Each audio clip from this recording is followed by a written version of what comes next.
Bonjour à tous, heureux de vous retrouver pour votre super top 5 du jour. Allez, c'est parti, c'est la réouverture de l'hippodrome d'Auteuil ce mardi 10 septembre.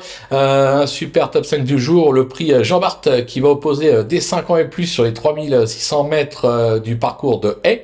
Une épreuve dans laquelle il va falloir faire un mixte entre la forme du moment et l'attitude au parcours. Quelques surprises ne sont pas à exclure. Mais en attendant de vous délivrer mon pronostic, n'oubliez pas qu'actuellement pour toute ouverture de compte sur Genibet, vous pouvez bénéficier jusqu'à 200 € de bonus hippique et 50 € de freebet sport. N'hésitez pas également à vous abonner à notre chaîne sur laquelle vous pouvez me retrouver tous les jours au travers de mon super top 5, mais également de mes cotes et codes pour la réunion principale et pour Flo Gautreau, vous le savez, direction les réseaux sociaux pour retrouver son pronostic. Allez, sans plus attendre, je vous délivre justement mon pronostic et restez bien avec moi jusqu'à la fin de l'émission pour connaître mes impasses. En tête, ce sera l'As Alentero, le 15 Apiari, le numéro 6 Gurzuf, le 14 Panarea, le 8 Rock'n'Roll, le numéro 4 le Roi David. Allez, l'analyse, c'est parti, c'est maintenant ma pépite, l'As Alentero, qui n'a plus à faire la preuve de ses qualités sur cette piste avec déjà 2 succès, dont un sur le parcours du jour dans le prix Souviens-toi, et surtout 2 deuxièmes places dans le Rosorno et dans la grande course de Haye de printemps, sauf incident, et si le terrain est assez souple pour ses attitudes, ce fils de Saint-Dessin doit jouer à la gagne.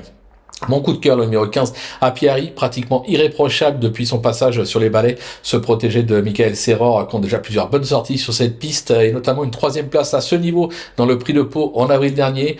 Bien engagé en bas de tableau, je pense qu'il est capable d'ambitionner un podium. Pour le bruit d'écurie, ce sera le numéro 6, Gurzuf.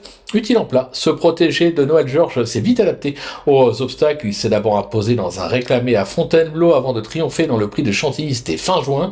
Alors oui, la donne change avec 4 kilos de pénalité sur ce succès, mais moi je pense qu'il a la marge nécessaire pour répéter. Mon repéré, ça sera plutôt ma repérée avec le 14 Panarea.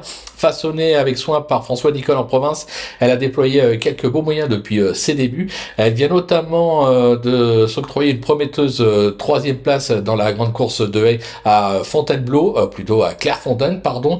Je me dis que sur sa lancée et vu l'engagement plutôt intéressant, elle est tout à fait capable de confirmer, voire mieux, elle pourrait même s'imposer. Pour mon coup de poker, ce sera le numéro 8, Rock'n'Roll.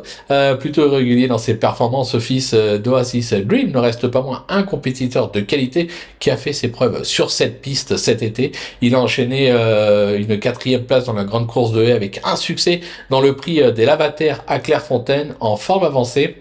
Je trouve qu'il mérite un certain crédit. Pour ma trouvaille, ce sera le numéro 4, le Roi David. Alors même s'il lui arrive parfois de passer à côté de ses courses, il a déjà prouvé qu'il se plaisait sur cette piste au regard de sa 2e place dans le Will Risk et sa 4e place dans l'Ardati. Il court en général plutôt bien sur sa fraîcheur. Un conseil, ne le négligez pas, il pourrait bien venir pimenter les rapports. Bon, vous l'aurez compris, hein, pas facile de trouver des impasses dans cette épreuve. Je vais toutefois écarter le numéro 5, Numerous Borgette, qui a surtout été vu en steeple ces derniers temps et me semble pris un petit peu haut en valeur pour cette rentrée. Je vais également laisser de côté le numéro 10, Chichi de la Vega, qui absent depuis mars, risque de demander à souffler pour finir et en plus n'aura pas son terrain. Voilà, tout est dit, ou presque. Maintenant, c'est à vous de jouer, sans oublier que sur Genibet, bien sûr, on peut jouer en fractionné. Bon jeu à tous et on se retrouve dès demain pour un nouveau Super Top 5.